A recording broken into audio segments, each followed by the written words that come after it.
from my perspective and my view, going back to what you were saying, when you're new to America, and LA is kind of the hub of boxing, really, in terms of training.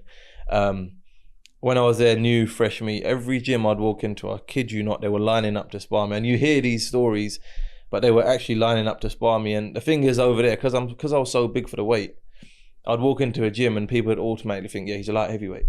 So when I was at 154, I was sparring heavyweights who were probably light heavyweights who were probably walking around at 200 pounds plus, and this was a regular thing. And it was kind of, for the first 2 years, I really had to find my feet, because I'd make it happen, but I wasn't kind of stamping my authority. And then not until about 2 years ago, that's when the flip kind of switched. Like, listen, if I'm going to keep coming here, I need to like show them who the boss is.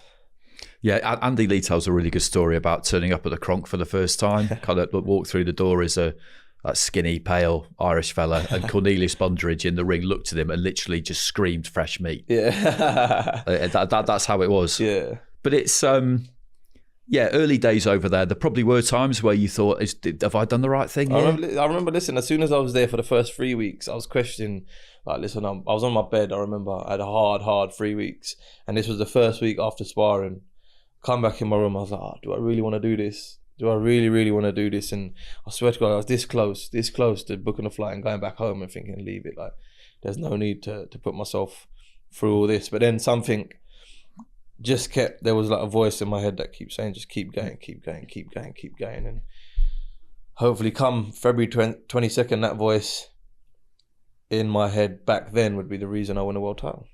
What's it like away from the gym though, when you're away and in that situation too? Because Matt Macklin, who I work with a lot, he did it. He went over to America, and it was kind of pre-digital era, so it was slightly you're just a bit more isolated, I guess. Yeah.